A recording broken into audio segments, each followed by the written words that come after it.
my name's Scott. I kind of created. I'll do a brief intro, and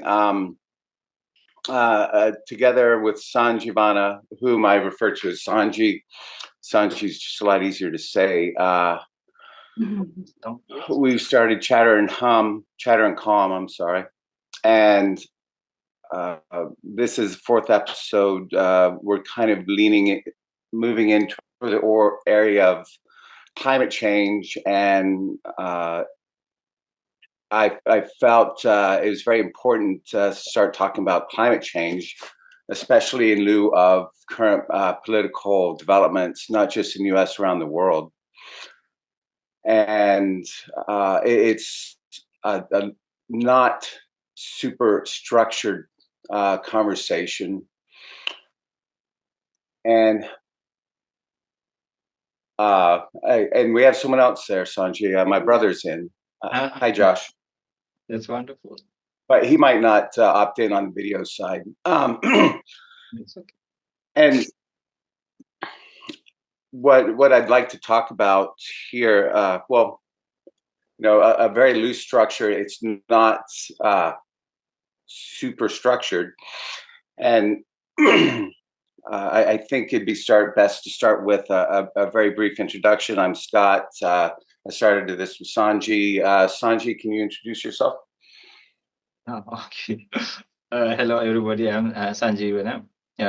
Many people call me Sanjeev, meditation teacher, and we do a lot of charity work. And I met Scott also, and we started doing programs like that in different places. So today we are very blessed. And last time also we had Sunny, and today we have Jeff here. So I would like to gladly invite them to introduce themselves to our wonderful program or event. Jeff, would you like to go? I'm happy to. Yeah, happy to do a little bit about what you do. Yeah. Yeah, very brief introduction, and then I'll turn it over to Sunny. Well, first of all, I'm very grateful to be here, and I commend you, Scott, and Sanjivana for creating this forum and format to sort of integrate important social issues of the day and matters of spirituality and introspection and self-reflexiveness. I think those two elements are very much in need of one another. Engaged spirituality, you might say. So I'm appreciative of what you've created and very glad to be here. My name is Jeff Stoike, and very briefly, my background is quite varied. Grew up in Southern California, have sort of lived all over the U.S. and world. But what the common thread that ties all of my pursuits together, whether it's community development or my work in academia or my work in government and policy making at think tanks, or now my work in investment and sustainable development, is this issue of sustainability, particularly considering a changing global climate and the sorts of problems that can present and even some of the opportunities that can present. So I'm happy to talk a little bit about that today, but I'd love to give Sunny an opportunity to share her background and intro. Thank you. Okay. Thank you. My name is Sunny Franson. I'm an artist, author, and wildlife biologist. And my passion is hoping to ignite conservation in all things natural, in the natural world, to share the beauty and the wonder that you see, the intricacies that you see, and empathy for it. I have done field work in biology, which highlights for me the absolute interconnections of everything. That includes spirituality. Maybe that's the basis of it. So that's essentially it. I'm here to offer whatever I can or to learn. And thank you so much for having me again, Sanji and Scott. I appreciate that. Thank you. Thanks for coming. No, and Jeff, I did do. I'm not going to call it a deep dive, but I did do kind of a scan on first page Google only, I guess. Good. You're making me nervous. You're making me nervous, Scott. You're making me nervous. No, yeah, and this, but I love this sentence, and it was okay. It's down at the bottom of the first page, yeah, and this isn't, but I mean, and you know, I jot these notes as very very loose. They're not even loose guides. They're just things that that interest me and that may or may not. But you know, after listening to you and then listening to Sunny talk, this one sentence I wrote down, which really spoke to me. And don't laugh at me. And it's kind of I'll step away and I'll just read the sentence. Problematizing the assumption the society is fundamentally separate from the biospheric realm, and then I had a note beneath that drawing attention to the nature/cultural dichotomy. But and I don't want to make you cringe there or bring up bad memories. Just after listening to you and Sunny talk, I felt that that's kind of in the background. And with that, and again, I'm not trying to push you in any particular direction. And please run or don't run with my awkwardness in this. But I'll leave it with you at that point. No. I mean that's a key concept that I've been exploring for a long time through my work in graduate school and academia and beyond. And Sunny, it sounds like you spent a good bit of time considering the sort of fundamental integration of society and nature, humans in the environment.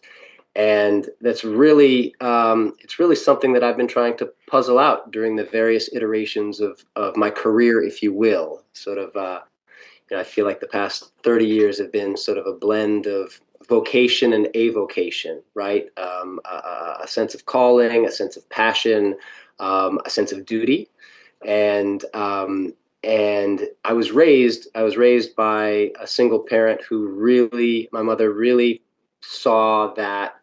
So the marvel that is the natural environment and the cultural expressions within it. And we are living in a time right now where we see tremendous conflict between those spheres, but it's not a fundamental or intrinsic conflict. So what I've been trying to puzzle out in my career is how can we find not win-win-win scenarios, because I don't quite believe in those. I think that's a little bit misleading. But how can we, in a clear-eyed manner, identify critical trade-offs in how we as a society grow, develop, innovate, and how can we understand the downsides of some of those patterns and structures of development, and what costs are we willing to accept? Because I think a lot of times, as individuals and as a collective, we sort of externalize the downside. We don't think about the downstream effects of our behaviors. Oftentimes, we think about we sort of dwell in a certain immediacy, both spatially and temporally, and we don't think about the second and third order effects of our behaviors. Again, as an individual unit and as a collective, but the issue with that is you can't cheat the system, right? And the second shoe always drops, and we're often sort of caught off guard when that happens, whether that's in an interpersonal dynamic, right? The energy you put into the world is the energy you receive back, or in terms of climate change. I mean, since the Industrial Revolution, we've been, emitting these heat trapping gases and toxins in the atmosphere. Well, look at cancer rates and look at what's happening with weather patterns around the world, whether it's drought on one hand or flooding on the other, right? We're seeing this sort of extreme polarization of weather patterns. So I think the sentence that you used as a prompt is a powerful one, and really gets at the heart of this sort of quandary we are in, but also I think sort of a wonderful puzzle for us to try to unwrap and unravel. And it has given my life a tremendous amount of meaning, right? I don't despair at the problems, but I find an opportunity for service and for meaning in those problems. And I'm sure Sunny has some comments to make. No, I'm itching. Really, I really want to hear Sunny. What does that or what would you like to say there? Or does this bring anything to your mind? Yes, it does. I have been doing in the past years field work with a certain fish that's endangered, threatened actually. This fish, when it spawns in tributaries, has evolved in an area in which streams are ephemeral. So its young, when they hatch, they're only 3 to 5 or 4 to 6 millimeters in length, but they require certain very shallow areas like grassy, flooded fields, that kind of thing. They cannot handle current at that point in their lives, and they have certain prey that they need. Small microorganisms.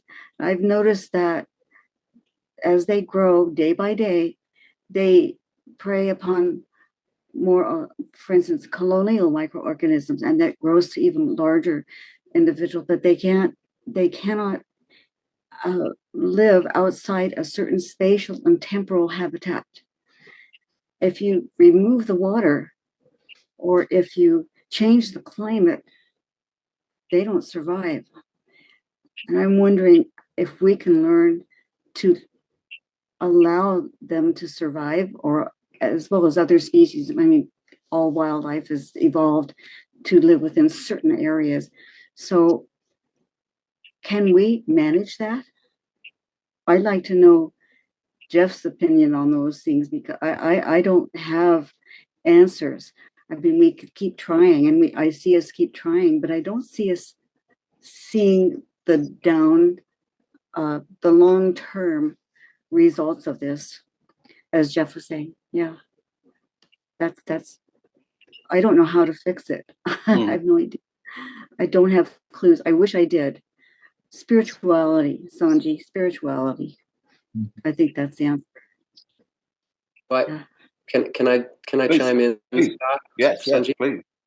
I mean, I'm inspired to two lines of thinking after hearing that, Sunny. One is a very pragmatic and practical response, which is related to supporting scientific endeavors to understand the ecology of these species and these habitats, and then using that science to inform policymaking and regulatory regimes to make sure that governments and companies that are doing development aren't impacting these fragile areas. But it's a much bigger issue than that on a technical side, in terms of, if the global climate is changing, there's very little that we can do to support these habitats with all the environmental impact assessments in the world. But it seems to be more a question of real values, values and ethics, and that, I think, ties back to what you were saying, Sunny, about I'm assuming spirituality, in a sense of empathy and being able to identify with not just human beings other than ourselves that look different, that speak different, but other constituents of the biosphere, right? Not non-human entities. Can we identify with them? Can we have empathy for creatures and ecosystems? Because that hopefully will then inform how we value science and policy making, both on a local and a global level.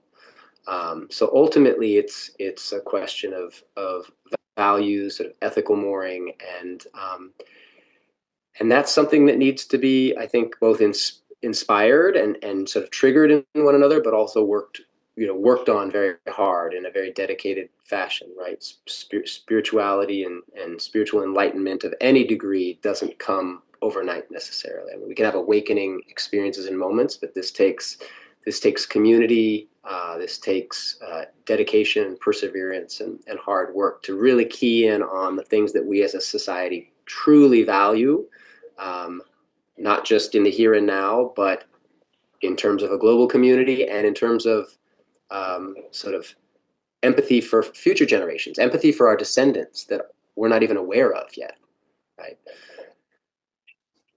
That's no. You've touched on but I love how you bring empathy into this, because on our very, very first episode, Sanji and I and our first guest, apologize, I've forgotten her name. Sanji, what was our first guest? Do you remember? The woman from South Africa. We spent a lot of time. What was her name? In the second one, Pat. Yeah. We spent a lot of time talking about three kind of concepts that are very related: compassion, sympathy, and empathy. And we actually spent, I felt it was very important to kind of get on the same page. And I'm not going to, spend the time like literally defining compassion, sympathy, and empathy. But I do find that, especially empathy, a very recurring theme. But also, these are terms that are often used kind of interchangeably, which is wrong. And I'm not calling anyone out there at all. I do think that you're exactly right, but and I don't have this definition written down, but empathy I'm thinking of as the actual kind of feeling, the feeling that other people are experiencing, more than but internally, more than just from an observational perspective. And I go down that little path. Just make sure that other people who might listen to this later kind of are able to bring out of this the things we want them to understand. And it's just I do have big arguments with people over these words because they can mean very different things to very different people, and it's a good idea to kind of make sure we're on the same page with those. And then not to bring it down to a mundane level, but I do think about water, and I do think it's such an important kind of core concept here. But it's also very, very broad. And, to bring it down to a very personal level, I took a very, very long hot shower this morning. And afterwards, I was thinking, do I need to rethink this? Do I need to reconsider, or should I stop? And this isn't necessarily, you can take that and run with it, and whichever direction it means for you, Jeff. But just bringing it down to another personal level and not be mundane again. But I think these are things we don't necessarily. No, I do think we should at the very least start thinking about them, if not outright start adjusting behavior, and not to bring it to such a different level from what you're saying. But what does this mean on a personal level too? Because these are conversations we got to have, but in order for them to be important, they have to resonate with people individually. Mm. Yeah, I agree with you, and I think spiritual progress or evolution. I'm a little self-conscious speaking about this in the presence of Sanjivana. Please chime in and correct me as you see fit. But I think spiritual progress and enlightenment is not always about detachment from the material world and the physical and biological world in which we dwell, but I think it's about experiences that we that we're gifted in this life, and how can we then deepen that experience beyond the physical and biological and social into a spiritual realm? And so I think, you know, the mundane and the sort of transcendent are very much interlinked in my mind. So I don't think this is out of pace with the conversation at all, Scott. I mean, our bodies, after all, are what, 60% water, right? So water is a key element of our earthly experience. And I think as was part of the pretext of my participation in the call today, in my work, we do a lot of thinking and acting around water issues. We have innovators that we're supporting that are trying to help with desalination to provide fresh water in areas of the world that don't have regular access to it. We have innovators that we're supporting that are trying to create effectively air conditioning on a regional scale to support agriculture in areas that are increasingly desertified under a changing climate, and are trying to reduce heat risk for elderly populations in urban areas. Right? These are critical issues, and it's not just about extremes in water quantity, whether, you know, the lack of rainfall we've been experiencing here where we live, Scott, in Austin. I mean, I grew up in a water scarce region of Southern California. It's a desert. You know, there's been water rationing in Southern California. It's not just about quantity in terms of flooding and drought, but it's in terms of water quality as well, right? We're seeing a lot of issues. We do a lot of ocean-related work, and you see tremendous issues in coastal areas where there's runoff from agricultural landscapes that have pesticides and herbicides that are flooding waterways. You see here even in Austin, Scott, the lack of water has led to children and dogs getting sick, and in some cases dying because of the bacteria concentrations in the waterways here. One of the things that really makes this Austin area such a marvelous place to live is the fresh water and the aquifers, and that's at great risk, and putting the population at risk. So I think these are the sorts of things that can trigger new tracks of thinking and a coalescing and marshalling of our collective energy to try to address them, these sorts of experiences that you're referring to, Scott. Yes. Sanji. Yeah. I'm going to throw you a curveball here. Okay. So we'll let Sunny and Jeff also take over this. It's wonderful, no? Because they have a lot of experiences, expertise. Yes. I'll just chip in. So in spirituality and all, they talk about 4 elements. Some places talk about 5 elements. So Apo or water is one main one. So like Jeff said, like we are 60%. Oh, we used to hear like more than that, right? Of water. So 60%, right? So we are born. So it is actually called in ancient wisdom. It says like there are 4 ways of beings be born. So we are born in a mother's womb. It's called Jalaja. Jalabhuja. Jalabhuja means like in a pouch, like many mammals, which is actually more like a liquid form. And that's how we are born, right? So since from that stage, like in the element stage, Apo or water is responsible for flowing factor as well as cohesion. Cohesion is the factor that keeps everything intact. For example, we take some wheat flour or something, or some cement powder. You can just blow it off, right? But if you mix some liquid or water for that matter, it bonds together, right?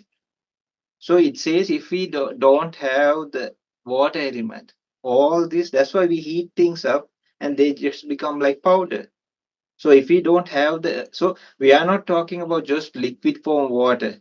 The liquid form water has all 4 characteristics or elements in there. That's why it can turn into ice. You can boil water because there's heat. Because there's earth element in it, it becomes solidified. Because there's air element, like Sunny said even fish and beings can live in there. And it has this flowing factor. We are going to the depths of things. And when you see that, even our human body, that's why when people, it's not a good thing, but they are cremated, right? Then these all turn into ashes, right? So there's a big part that takes, that's why we need so much fluids, or we take, no, that's just to keep, no, like our body is fresh and all. And so in many meditation practices, they talk about 20 parts more associated with the earth element, and then 12 parts that are associated, like for example, the circulation parts and all that, with the blood circulation and all associated with the water element. So there are so many things, and then you are for there's thing called four elements meditation, and in that you focus especially on these two characteristics, and then you start feeling it all over the body. Not only that, you can change the circulation patterns and do even cure illnesses and do different kind of things also. So all in all, I think it's so related to us, and you see, it's all pollution happening, uh, and then even the body starts reacting differently, and it starts pouring out all these kinds of fluids and all. Also, no, in liquid form also, right? You see people getting abscesses and all. When the mind also is in a different, when their intention, and then they sometimes just liquid comes out of their bodies, right? So yeah, it gets how to say infected, and these things also happen. And most of all, going further outwards, we are so connected with this water element. That's why we need it so much. And then what we do really impacts the pollution and all these things. What we are doing, even our waste material. No, ancient people, they had so many methods of sending out the purified water. They use various technologies to purify the water and release it actually to the environment. But nowadays, people just dump it, or companies or factories, they just dump it out, no? So I'm sure you all know much more than me about these things. So please join in, and what we can do, and as an individual, what we can do over these things, no? Yeah, and I there's kind of a, and I don't know if it's intended, but there's that kind of interesting analogy of um, let me see if I can pull this one together. The analogy of what we're doing on the earth, and the negative impacts on the earth, and how maybe that's mirrored in what we're doing to ourselves, and the physical um, manifestations of that same behavior on our bodies. Gosh, that's kind of a scary one. Jeff, any thoughts? And typically, before you jump in, because I do feel sometimes in these things, these conversations, we can go 2 hours, but I do, I'll shoot for another 8 to 10 minutes of chatting, and then I'd like to go into a guided meditation with Sanji. So we'd have another 10 minutes or so, and not to throw you a crazy curveball, anyone, but And Sunny, no, Sunny. I'd like Sunny. Does any of this Yes, resonate with you? resonates completely. I would like to just ponder the thought about how we approach our ethics and change them enough, or go deeper into them enough to be able to accomplish the kinds of things we need to do. And I think Jeff knows about that. I imagine he's seen it a great deal. So how would we do that? That's a beautiful tie-in. I appreciate that, Sunny. Have at it, Jeff. Oh, I wish I had all of the answers, Sonny. I think you and I might need to have a phone call and try to work through some of this together, because I feel really that I'm here in this moment to present some questions, certainly, and maybe some provocations, maybe some provocative comments, and I think we can all arrive there together. I wouldn't presume to claim any hard and fast answers. Before maybe we dive into that in the remaining time, I just have to say, Sanji, I was very inspired by your comments about the flowing and cohesion properties of water, and I was reminded of something I learned a while ago, about maybe 10 years ago, that if you look at, so there's often the metaphor of the ocean, which is the largest body of water on the planet, and very much something that moves and flows, but also coheres our climate, right? It coheres our global sort of biogeochemistry and climate patterns. But if you look at ocean water and embryonic fluid, right? We are the ocean is the embryo of all life on Earth in an evolutionary perspective. But if you look at it under a microscope, embryonic fluid, a drop of embryonic fluid and a drop of ocean water, they look almost indistinguishable. They have a similar sort of fern-like and fractal pattern to their chemistry. It's a remarkable thing. So I think if you can, and that's something that we know because of science, but it's a really powerful image, concept, realization, and insight, I think, and can maybe hopefully inspire us, motivate us en masse to think more about how we are managing these mundane but absolutely critical issues related to fresh water, oceans. Ocean health is something that is starting to get a lot of attention and interest around from a scientific perspective, from a philanthropic perspective. And so if we can understand how intimately, on like the most fundamental levels of biochemistry, how we basically mirror these elements of the world. They constitute us, and we are a twin in many fundamental respects. I think that can hopefully inspire folks to integrate these issues and concerns into their daily lives and not shut them out, and not even just consider them in passing or as a secondary concern, but as a fundamental one for us in the here and now, but certainly for generations to come. Nice.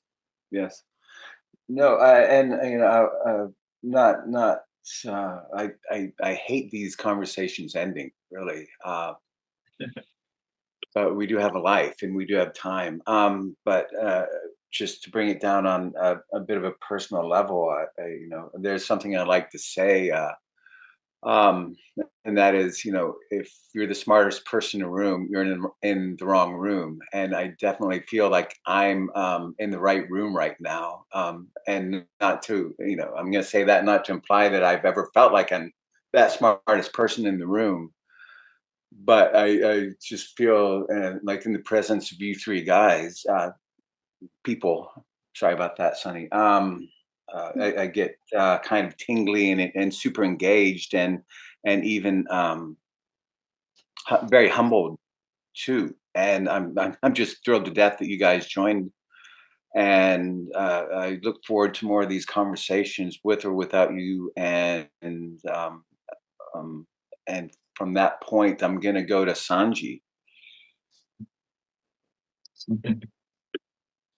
Okay. And let me say also, I'm sorry, Sanji, right before you go, Jeff and Sonny, I've mentioned this before.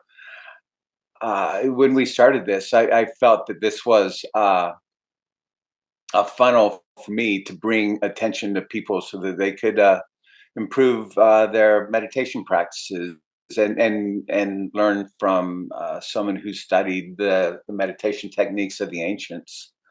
And Sanji's like, no. Yeah. No. But that there's a real synergy that is the main thing that I enjoy tapping into, and I absolutely, like, every time we talk, uh, and especially on these Sunday mornings, I really feel that, and I'm grateful. I'm thrilled to death and ecstatic that this happens. Yes, Sanji.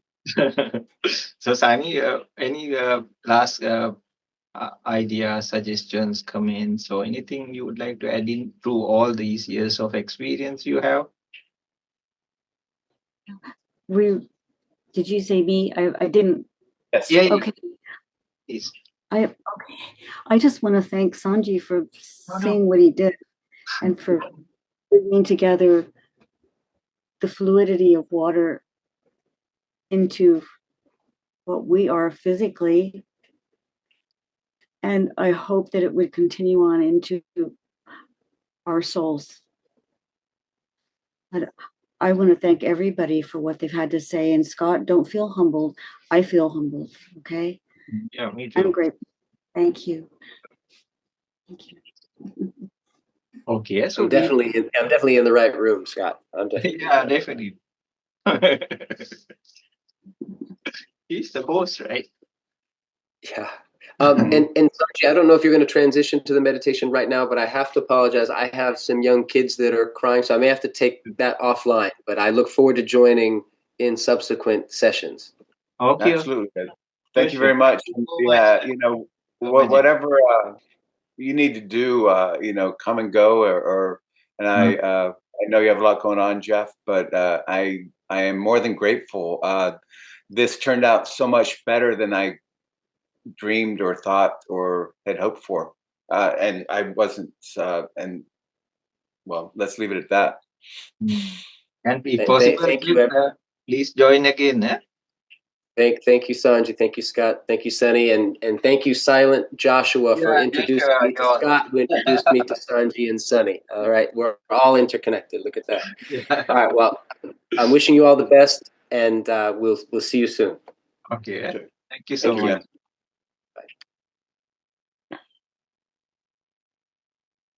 Okay, please. We do like a few minutes of a legit meditation, and then we can do a silence meditation also. Okay. So I'll just keep a timer going, so it will be specific, right?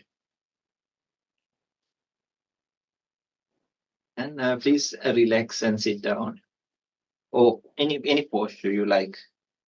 So we'll be focusing on the water elements in our topic. So everything is so interconnected and so interrelated. So meditation can be any topic. In ancient ones, it says like usage and multiple usage.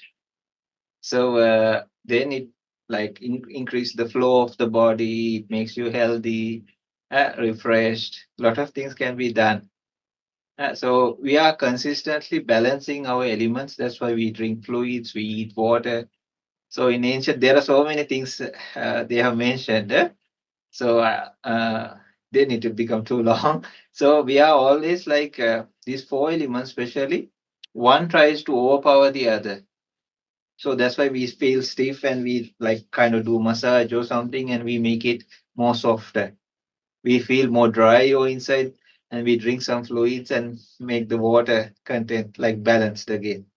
If the body is heat, we use some wind, or if it's cold, we use like some heat. So we balance it. So sometimes when the flow is not going, sometimes it becomes numb or stiff even. You feel it, right? So the circulation. So we are always in the uh, uh, in the effort of balancing the elements. So if you go to get to know, so each element has different characteristics. So we'll focus on the water element today. So this is what we are. This is the whole world, for that matter. So and later it says we create our worlds within also. So now you all are part of my world also, no? So but when I was small, I didn't know you all, right? But now we know each other. So now you're also part of this world. So likewise, this is how it goes. So just relax and try to sit in your most comfortable position. And especially in these meditations, what we do is we just do the relaxation part first.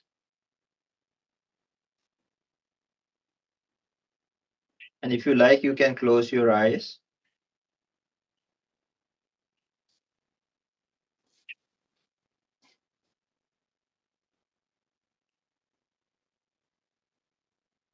And then you can move your body and make it appear into the most comfortable position you can reach or come.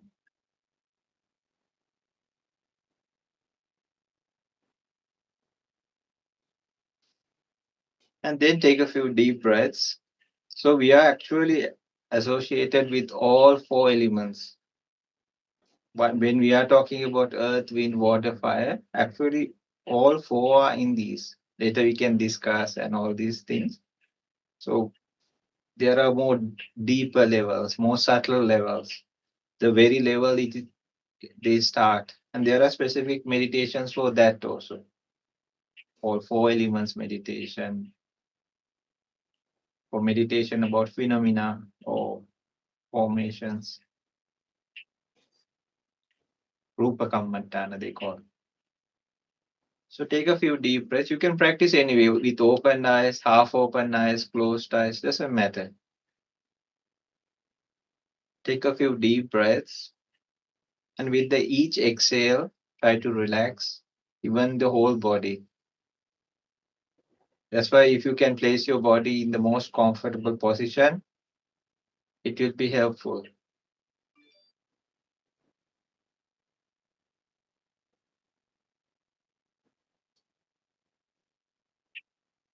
And with each exhale, try to release and let go.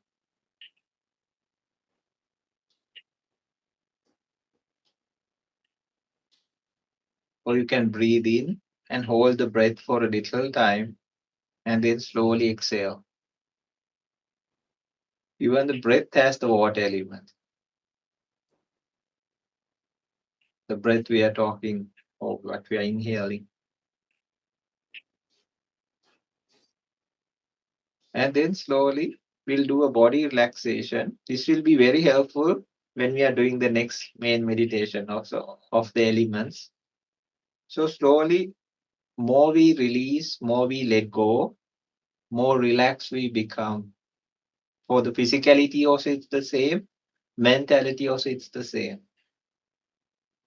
So from the upper part of the head, the scalp region, just see whether you can just let go of any kind of tension or any kind of extra effort also for that matter. Then slowly move down to your forehead, all those thinking lines and all, if you can just spread them out, you can relax more. Because when you are tense, you see the lines appearing. Sometimes when we are angry, when we are upset, or even thinking. And then slowly to your eyebrows. When we are angry, they are very close to each other. Sometimes it happens so much, there are even like markings that appear. But just like those beautiful statues, just let them drop to either side. And then it makes it very comfortable. Then slowly move to your eyes. Just think of the time you are deep, fast asleep, and just try to release and let go. Let the eye muscles be released. This is the physical eye. So you can give them a very good rest, what they need, deserve. Then slowly move down, check on your teeth and the jaw muscles also, even the tongue. If you want, you can release it and move it. Then you feel much more comfortable. When we are tense, we tend to bite our teeth and the tongue is also stuck somewhere. They seem like very simple things, but they make a big impact. And then slowly from one side of the face, right up to the chin, and the other side also, right up to the chin. Then the back of the head. Slowly move downwards Then there's the throat area, the neck area, back of the neck. And then slowly move down to your shoulders. You can just let the shoulders drop to on either side or right in front of you, which will relieve a lot of stress from the shoulders. And then slowly the chest area, the abdomen, the upper back, lower back. Later, it's like you're under the shower. It's very releasing, and you can adjust your posture also. And this helps for many other meditations. And then focus on one of the arms. Try to release any excess tension or even excess effort for that matter. And then slowly try to let it pass through right up to your fingertips. If you know your body very well, or if you're very mindful of your body, it helps in a big way. Because this is what we are, no? What helps us the most. And from that, we can do so many things. And the opposite arm, also the upper part, the middle part, right up to the fingertips. And then later you'll feel it's so sensitive, you will even feel like things happening. It's nothing imaginary. And then slowly move to the lower part of the body also. Just like the arm. Just see whether you're seated comfortably. And if you're practicing by yourself, you can slowly focus on small areas. And then just like the arm, focus on one of the legs, the upper part, the knee, the middle part of the leg, all the way right up to the toes. And feel the touch. It's wonderful when you are in the nature, outside, when you feel the touch of nature.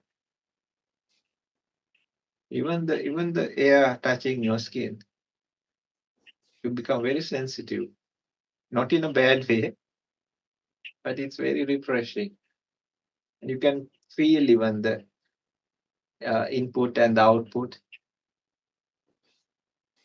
And then slowly move to the opposite leg, goes the upper part, the knee, the middle part of the leg, all the way right up to the toes. Now focus on a part. Just be with your heart area and just stay and just feel how it is to do almost nothing at all. Just feel that space, even if you feel more peaceful, calm.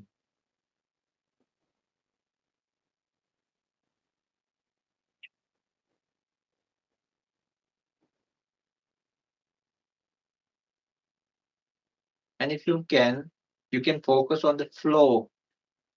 If you can feel your pulse or the heartbeat.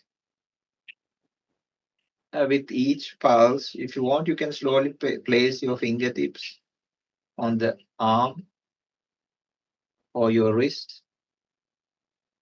And with each heartbeat or pulse, you'll feel there's a blood flow.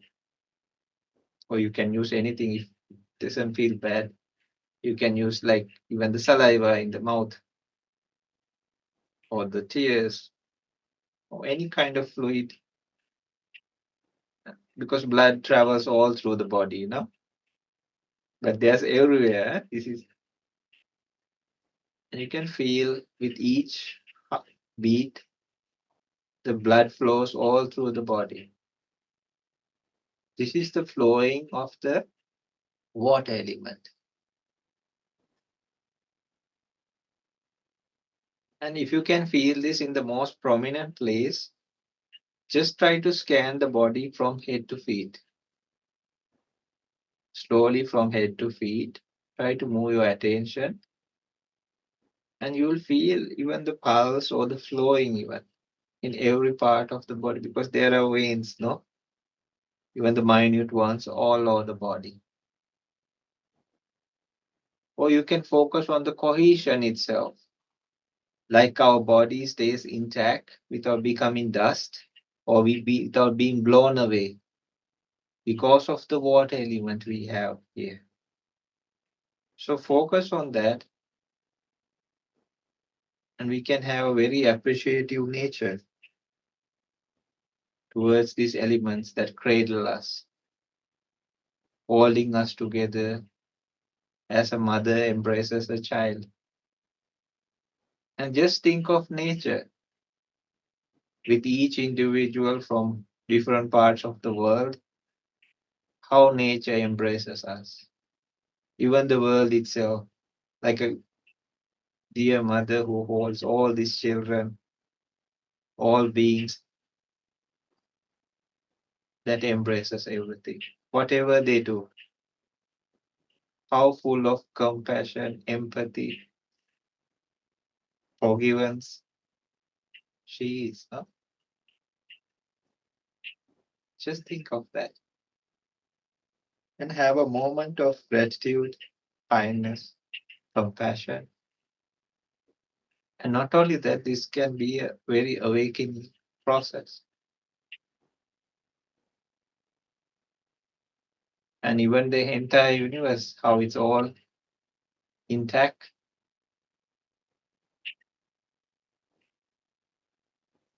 Then slowly bring your attention back towards yourself. And we can see how we are also part of this nature, the world, the universe. That's why we are born in the mother's womb like this. Like Jeff said, how there are so many similarities of salt water and the fluids. Even now we intake water, minerals, all these things. Even the food we eat, they also need water. And with that knowing or insight, we can practice this into very, very deeper levels, which can even change our circular systems, make us more healthy, and even release from different things, blockages, these kind of things, physically as well as mental, emotional. And maybe think,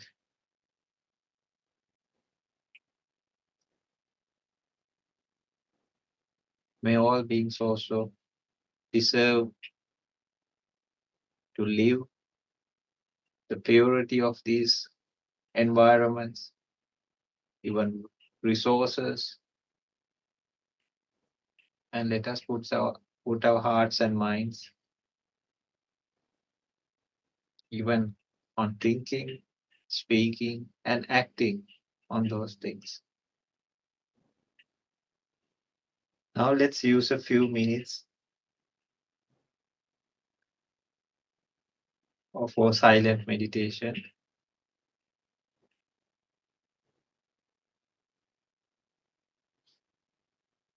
We can just close our eyes.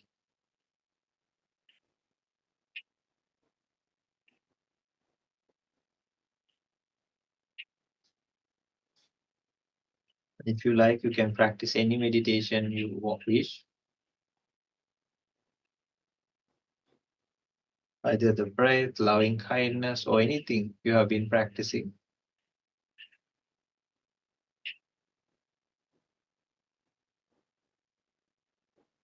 Anybody can contact Scott even, and we can help anytime if there's any need for discussion.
Okay,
to end our meditation session, if you like, slowly place your hand on your chest or heart area, if you like, or you can just be as you are. And we can just, because we are generating some very positive energy or good intentions, thoughts here. So with that, just think, may all beings be well, may all beings be happy, may all beings be peaceful. This will definitely go towards outside of you, even the surrounding, the nature. even the world itself. May all beings be well. May all beings be happy. May all beings be peaceful. May all beings be well. May all beings be happy. May all beings be peaceful. And then slowly we can open our eyes.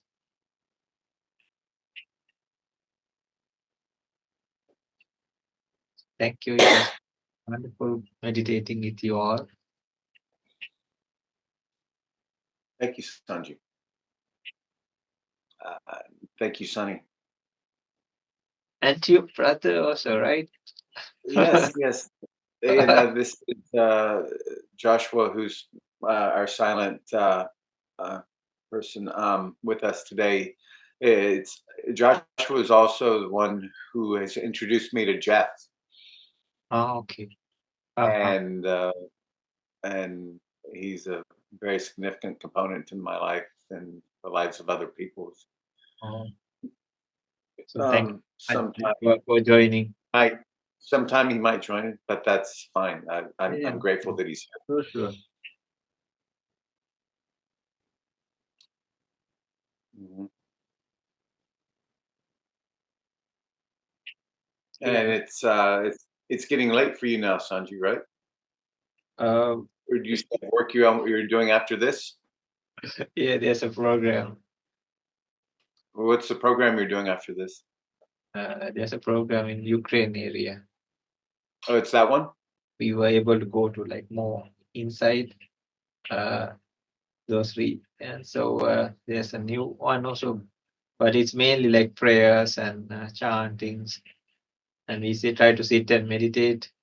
So it's on behalf of peace, not for everybody. Sunny, are you there? She's meditating. Maybe she's that's beautiful. She's deep in. Yeah. And she has been a practitioner for some time, Yeah. So thank you all for participating. And Jeff and Sunny and Joshua. And Joshua this is the person who actually introduced Jeff to Scott, right? So it was a wonderful gathering today, and especially our host, Scott. So we had a wonderful time, and hopefully we can gather again together. And I think this, like you said, the time is not even enough, no? So if required, we can give these special people more time. Even Scott, we discuss, no, and see. And if somebody's willing at the end, if they want, they can stay for the meditation or something, some arrangement like that. Even I feel like they have so much expertise, no, so much experiences, and the world needs to hear them also, right? So yeah. So thank you so much, and it was a blessing to be with you all. Thank you too. Thank you. Have Thank you. a good day. Thank you. Appreciate that.